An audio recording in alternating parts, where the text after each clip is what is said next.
The function of education is to teach one to think intensively and to think critically. Intelligence plus character, that is the goal of true education. You are never too old to set another goal or to dream a new dream. To succeed in your mission, you must have single-minded devotion to your goal.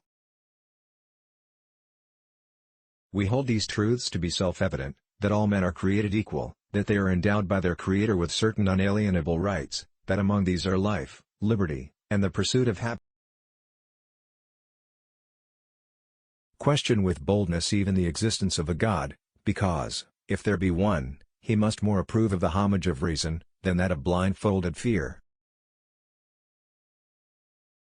If a nation expects to be ignorant and free, in a state of civilization, it expects what never was and never will be. Nothing gives one person so much advantage over another as to remain always cool and unruffled under all circumstances. Sometimes it is said that man cannot be trusted with the government of himself. Can he, then be trusted with the government of others? Or have we found angels in the form of kings to govern him?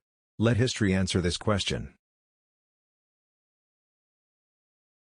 A wise and frugal government, which shall restrain men from injuring one another, shall leave them otherwise free to regulate their own pursuits of industry and improvement, and shall not take from the mouth of labor the bread it has earned.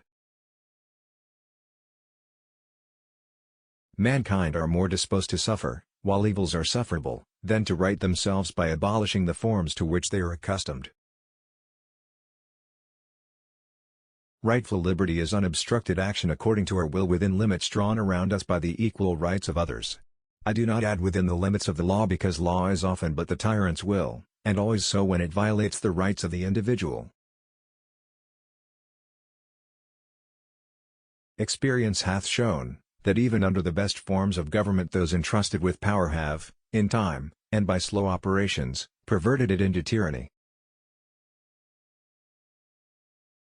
A Bill of Rights is what the people are entitled to against every government, and what no just government should refuse, or rest on inference.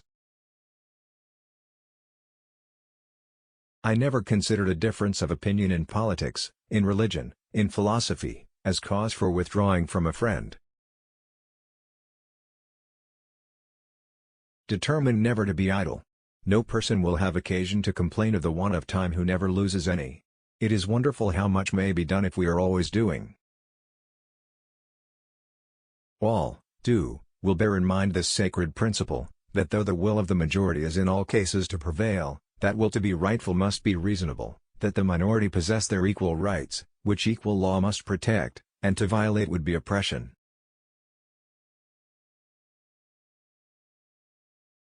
He who knows nothing is closer to the truth than he whose mind is filled with falsehoods and errors.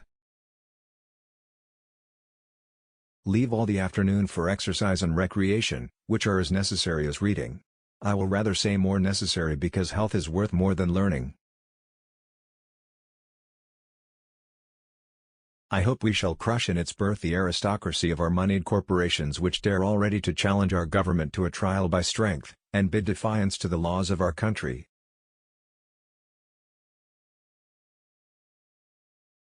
Our greatest happiness does not depend on the condition of life in which chance has placed us, but is always the result of a good conscience, good health, occupation, and freedom in all just pursuits.